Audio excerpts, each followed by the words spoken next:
अस्सलाम वालेकुम, मैं हूं बद्र इस्लाम। सबसे पहले बात करते हैं जी आमिर।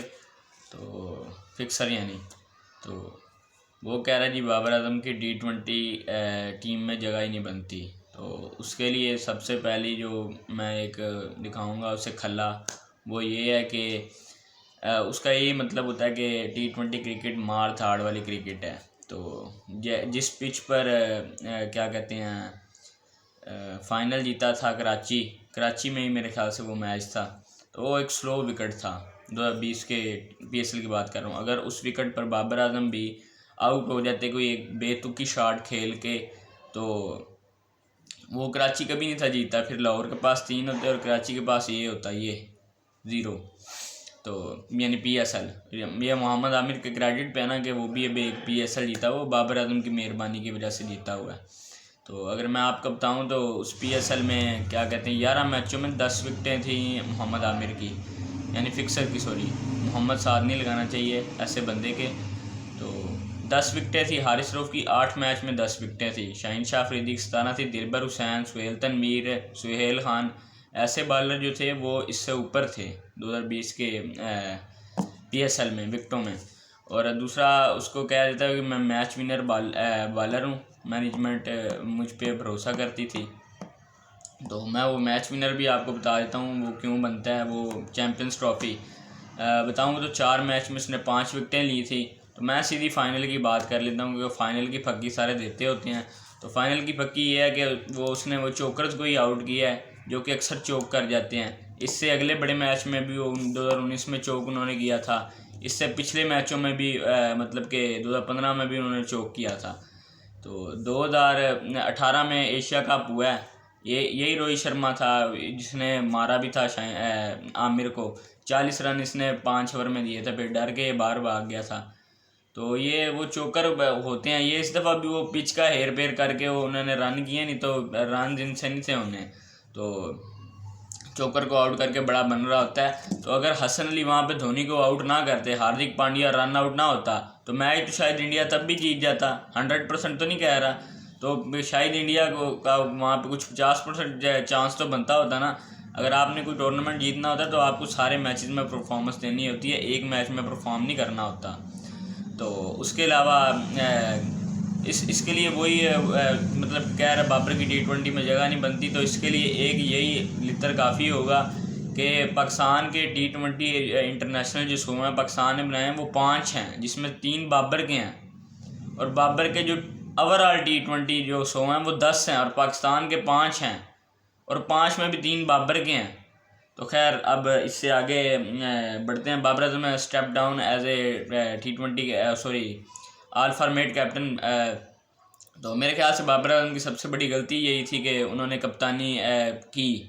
मेरे ख्याल से उन्हें कप्तानी लेनी नहीं थी चाहिए। अव्वल तो उनको दे दूँ गया, मतलब कि फक्की दे दूँ कि भाई आप लें, आपको हम पूरा सपोर्ट करेंगे। तो वो तो बाबर ने खुद ही इतना अरसा धक्का लगाया। इतने की बात हुई थी 2023 वर्ल्ड कप तक, जब उनको कप्तानी दी थी कि हम 2023 तक आपको कप्तानी देंगे, और की उसने उतनी है। और कहा था फुल सपोर्ट में कोई पूछेगा नहीं, कोई तंग नहीं करेगा। हालांकि बहुत ज़्यादा तंगी हुई। तो उन्होंने PCB ने कहा था कि ऑस्ट्रेलिया के टूर में आप कप्तानी कर लें, टेस्ट टूर में।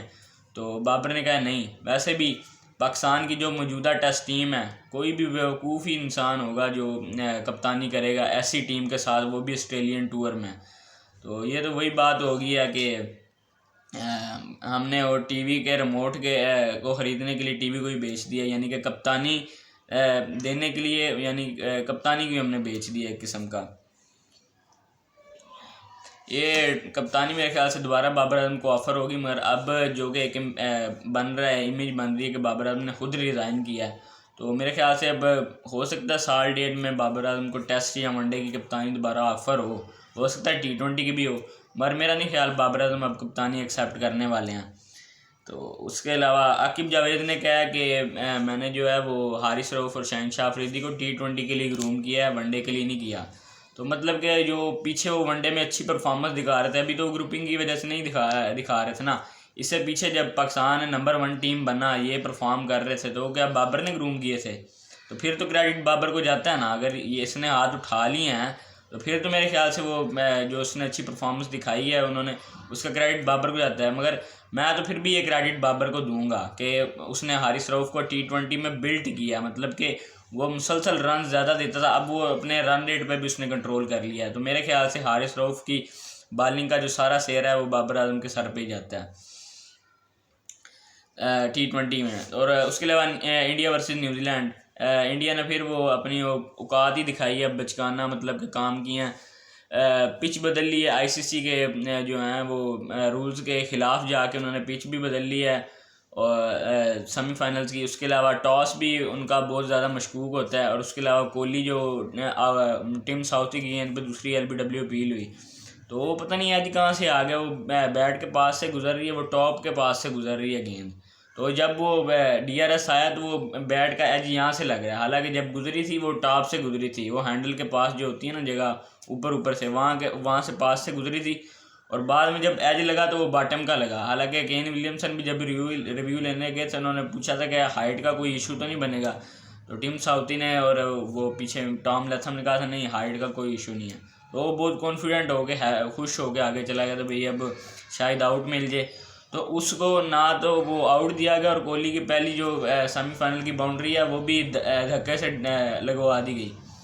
तो ये इंडिया की छोटी सोच है।